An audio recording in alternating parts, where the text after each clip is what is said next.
이제 이 시간 우리에게 주신 하나님 말씀을 함께 나누겠습니다. 오늘은 마태복음 16장 21절부터 25절까지 말씀을 함께 봅니다.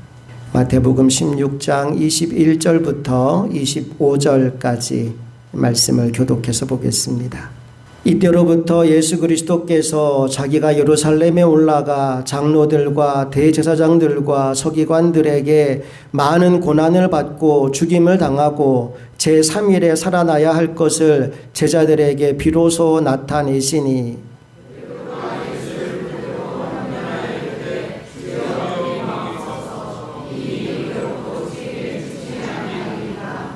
예수께서 돌이키시며 베드로에게 이르시되 사탄아 내 뒤로 물러가라. 너는 나를 넘어지게 하는 자로다. 내가 하나님의 일을 생각하지 아니하고 도리어 사람의 일을 생각하는도다 하시고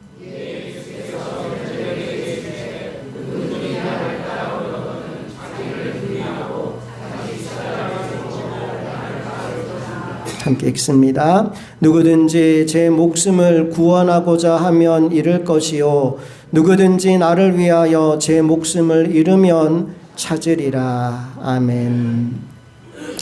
오늘은 좋은 교회를 넘어 위대한 교회로 라는 제목으로 하나님 말씀을 나누겠습니다.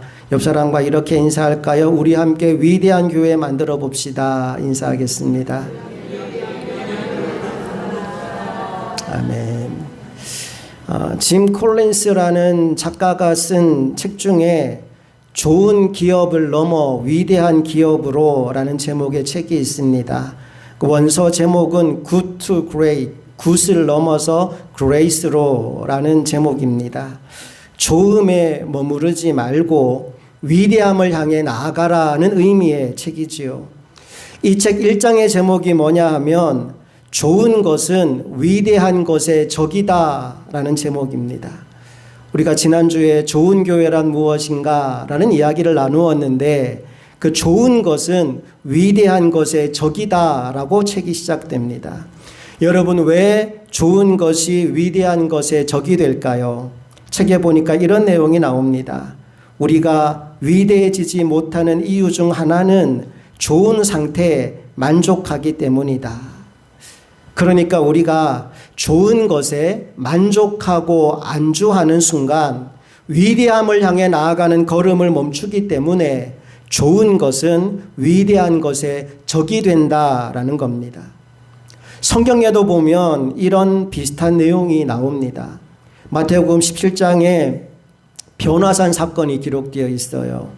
예수님이 베드로와 야고보와 요한을 데리고 산에 올라가셨는데 거기에서 예수님에게 어떤 변화가 일어납니다. 얼굴이 해같이 빛나고 옷이 빛과 같이 희어지는 거지요.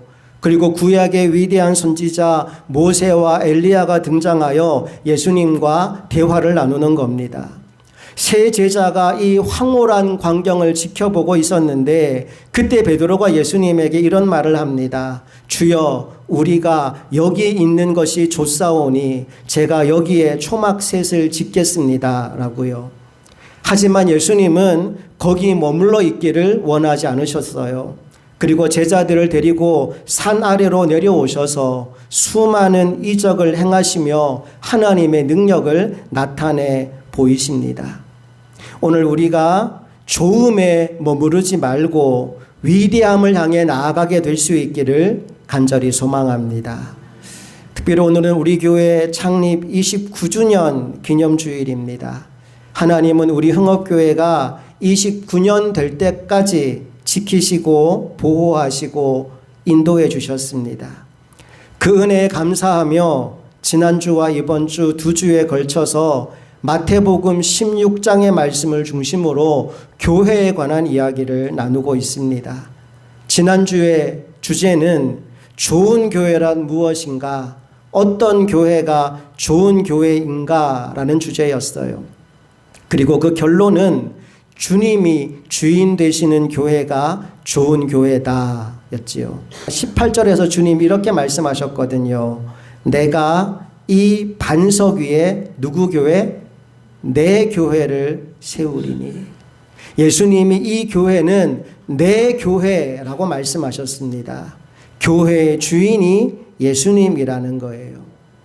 바로 이 예수 그리스도의 주 되심이 분명하게 고백되어지는 교회가 좋은 교회입니다. 그래서 베드로가 주는 그리스도시요 살아계신 하나님의 아들이십니다 라고 신앙 고백을 했을 때 예수님이 아주 기뻐하시며 이렇게 말씀하신 거예요. 17절 말씀을 다 같이 읽어봅니다. 시작. 예수께서 대답하여 이르시되 바요나 시모나 내가 복이 있도다. 이를 내게 알게 하니는 혈육이 아니요 하늘에 계신 내 아버지시니라. 여러분, 교회는 바로 이 신앙 고백 위에 세워지는 겁니다. 그래서 지난주에 우리는 교회를 세 가지로 정리했습니다. 첫째, 교회는 다 같이 해볼까요? 교회는 건물이 아니고 사람입니다. 교회를 의미하는 단어 에클레시아라는 말의 뜻이 부름받은 사람들의 모임이거든요. 교회는 건물이 아니고 사람입니다.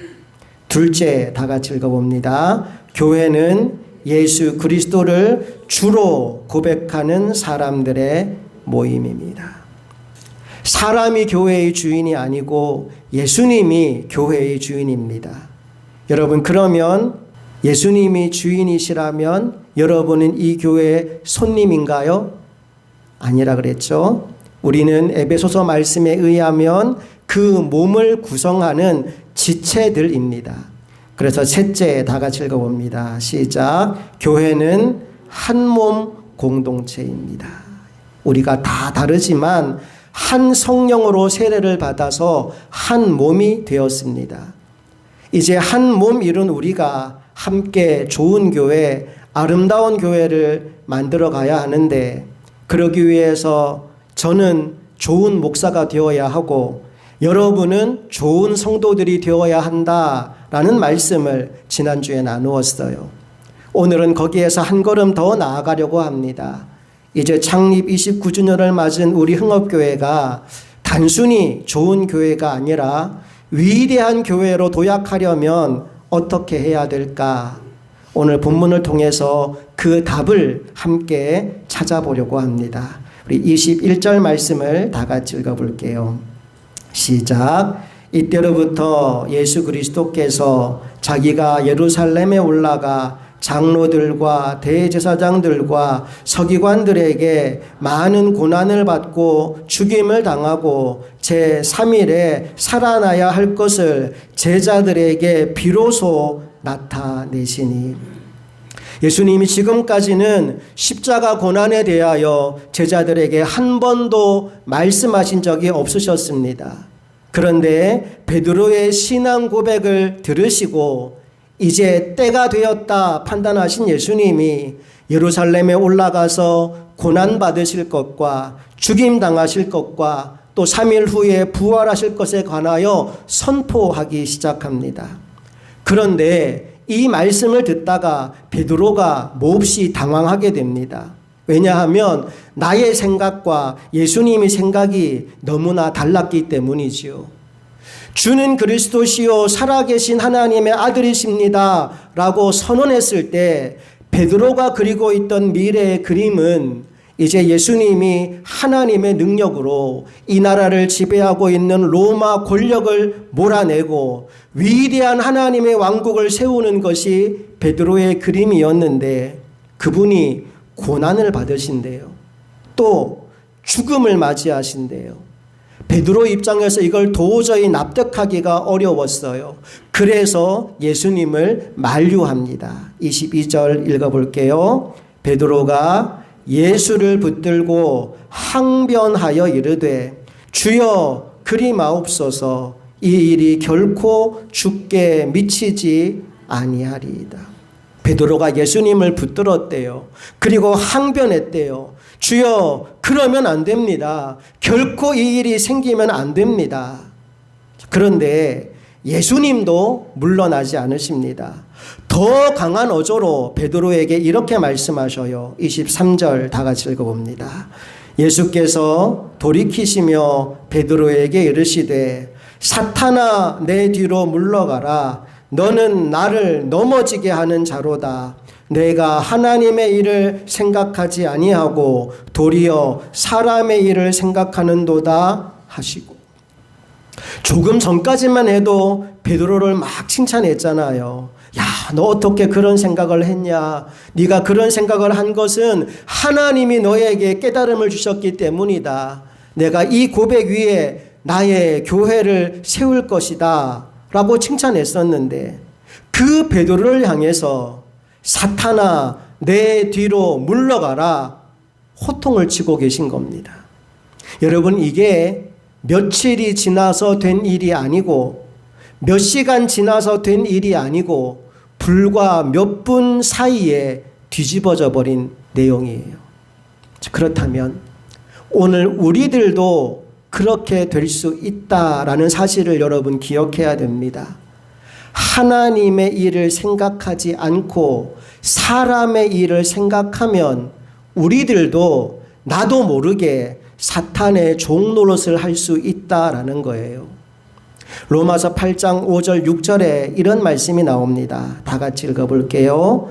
육신을 따르는 자는 육신의 일을, 영을 따르는 자는 영의 일을 생각하나니 육신의 생각은 사망이요 영의 생각은 생명과 평안이니라. 아멘. 여러분, 우리가 생각하는 좋은 교회를 만들려고 하고 그 좋은 교회에 안주하려고 하면 하나님의 일에 심각한 걸림돌이 될 수 있습니다. 사실 베드로는 나쁜 사람이 아닙니다. 주님이 내가 이 반석 위에 내 교회를 세우겠다라고 했을 때 베드로는 기뻐하며 좋은 교회 한번 만들어 봐야겠다라는 의지가 불타올랐을 거예요. 그런데 그 의지 때문에 오히려 사람의 생각에 사로잡혀서 하나님의 뜻을 가로막는 걸림돌이 되었다는 겁니다. 이제 우리가 단순히 좋은 교회가 아니라 하나님이 기뻐하시는 위대한 교회로 나아가기 위해서 함께 붙잡아야 될 말씀이 있습니다. 바로 오늘 본문 24절 말씀인데요. 우리 다 같이 읽어봅니다. 시작. 이에 예수께서 제자들에게 이르시되 누구든지 나를 따라오려거든 자기를 부인하고 자기 십자가를 지고 나를 따를 것이니라. 아멘. 여러분, 위대한 교회는 주님을 따라가는 교회입니다. 누구든지 나를 따라오려거든 이라고 하셨지요. 여러분은 지금 무엇을 따라가고 있습니까? 누구를 따라가고 있습니까? 여러분이 지금 인생의 목표로 표대로 삼고 있는 것은 무엇입니까? 우리 교회가 위대한 교회가 되기 위해서는 우리 교회의 목표가 교인 숫자 몇 명 혹은 교회 재정 얼마 이런 게 되면 안 됩니다. 우리가 따라가야 할 목표는 오직 예수 그리스도여야만 합니다. 이제 오늘 우리 모두가 시선을 하나로 모아서 절대로 한눈 팔지 말고 주님 뒤만 따라갈 수 있게 되기를 간절히 소망합니다.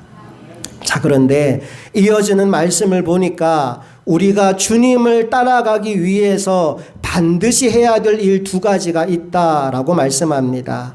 첫째, 뭐 하라고 하셨죠? 자기를 부인하고 라고 했습니다.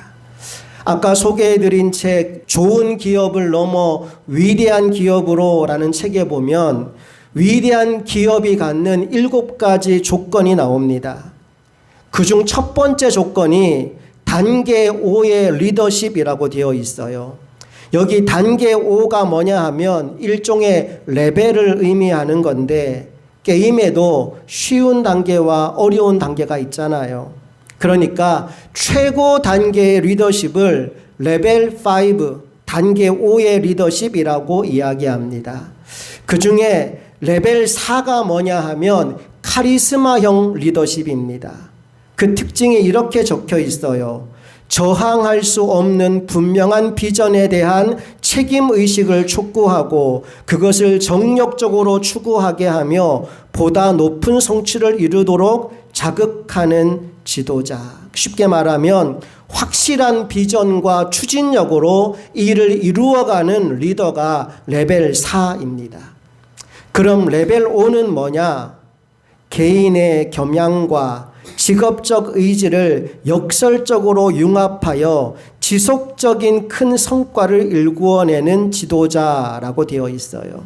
여기서 주목해 볼 단어가 겸양이라는 단어입니다. 제가 책의 내용을 좀 읽어 드릴게요. 좋은 회사를 위대한 회사로 도약시킨 리더들과 함께 일하거나 그들에 대해 글을 쓴 사람들은 조용한, 자신을 낮추는, 겸손한, 조심스러운, 수줍어하는, 정중한, 부드러운, 나서기 싫어하는, 말수가 적은, 자신에 관한 기사를 믿지 않는 등의 단어나 표현을 계속 썼다. 여러분 감이 좀 오십니까? 인터뷰를 한 내용을 살펴보니까 레벨 4의 리더들은 자신을 강조합니다. 자꾸만 나를 드러내는 거예요. 나의 비전, 내가 이룬 성과, 나의 아이디어, 내가 그 중심에 있어요. 그런데 레벨 5의 리더들은 자기를 낮추는 거예요. 자꾸만 자기를 숨겨요. 거울과 창문에 대한 이야기가 나오는데 레벨 5의 리더들은 성공하고 일이 잘 되면 창문을 통해 바라본대요. 창문을 통해서 나의 밖에 있는 우리 직원들이 일을 잘해서 그렇지요. 나 한 거 아무것도 없습니다. 창밖을 내다보며 성공의 이유를 찾는데요. 실패할 때면 거울을 들여다본대요. 나의 문제와 나의 잘못이 무엇인지를 계속 돌아보고 있대요. 그 사람이 레벨 5의 리더십이다라고 되어 있습니다. 여러분 그런데 신기한 게 뭐냐 하면 리더가 자신을 드러내지 않고 자꾸만 자신을 숨기고 감추고 낮아지니까 오히려 기업은 더 큰 성과를 나타내더라는 겁니다. 그게 오늘 본문의 이야기로 가져온다면 자기를 부인하는 거예요. 여러분 자기를 부인한다라는 말의 의미가 뭘까요? 내가 나를 부인한다는 건데 이렇게 표현할 수 있습니다. 내 몸은 나의 것이 아닙니다. 내 시간은 내 것이 아닙니다. 나의 물질도 내 것이 아닙니다. 나의 생명도 내 것이 아닙니다. 그러면 누구 거예요? 다 주님 겁니다. 여러분 이게 자기 부인이에요.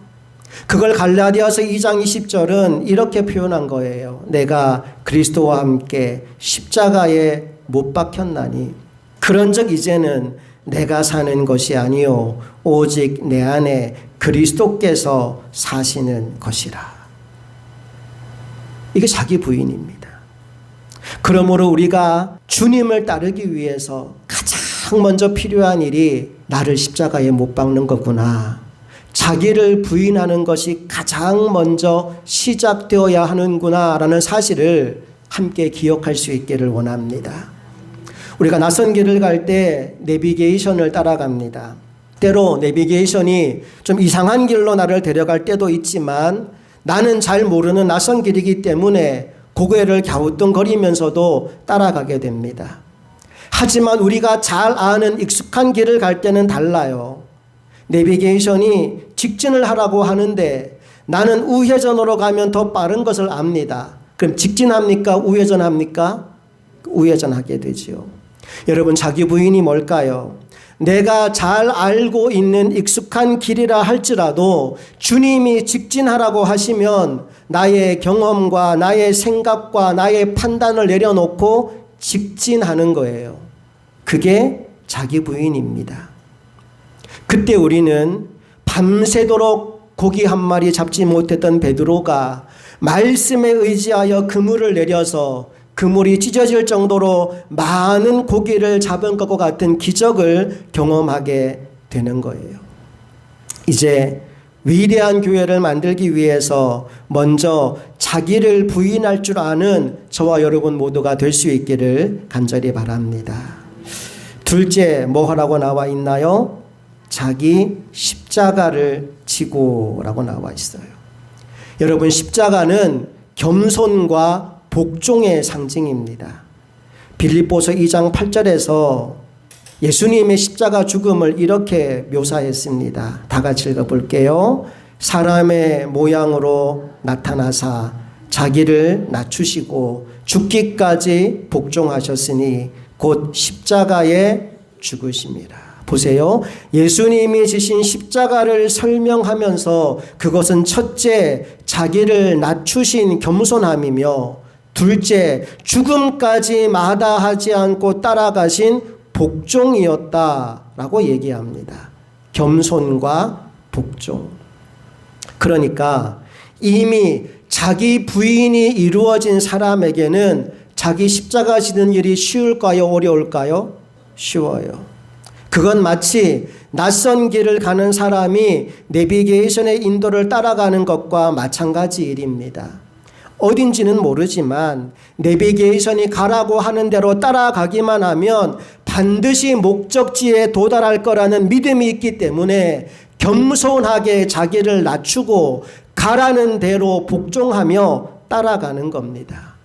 그런데 만약 조금이라도 내 생각이 남아있으면 따라가는 것이 어려워집니다. 마태복음 11장 28절에서 예수님은 수고하고 무거운 짐진 자들을 다 자신에게로 오라고 말씀하십니다. 내가 너희를 쉬게 해주겠다라고 말씀하셔요. 그런데 사실 그게 끝이 아닙니다. 마태복음 11장 28절로 우리가 은혜 받고 끝나면 안 돼요.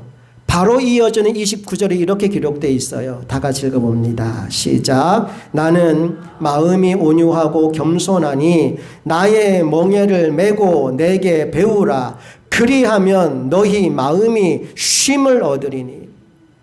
여러분, 진짜 쉼은 우리가 지고 있는 수고하고 무거운 짐을 내려놓는다고 생기는 게 아니래요. 진짜 쉼은 언제 오느냐? 주님이 주시는 멍에를 메고 배울 때 진짜 쉼을 경험할 수 있다라고 말씀합니다. 두 가지가 있어요. 우리가 내려놓아야 될 짐이 있고 짊어져야 될 멍에가 있다라고 말씀하십니다. 여기서 내려놓아야 될 짐이 뭐냐? 바로 세상의 염려와 근심과 걱정들 내려놓아야 될 짐입니다. 그러면 짊어져야 될 멍에는 무엇일까요? 각자에게 주어진 사명의 십자가입니다. 그런데 너희가 나의 멍에를 메고 내게 배우라 라고 말씀하신 예수님이 30절에 뭐라고 덧붙였느냐? 뭐라고 말씀하셔요? 이는 내 멍에는 쉽고 내 짐은 가벼움이라 하시니라. 내가 멍에를 짊어지는데 그게 쉽고 가볍다라고 말씀하셔요. 바로 오늘 본문과 통하는 이야기입니다.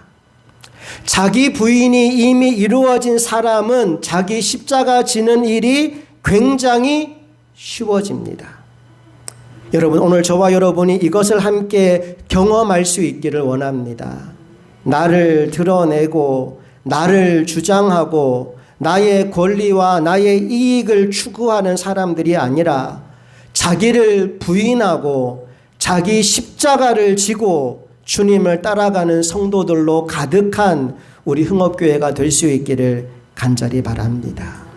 자, 그런데 어디까지, 언제까지 따라가야 될까요?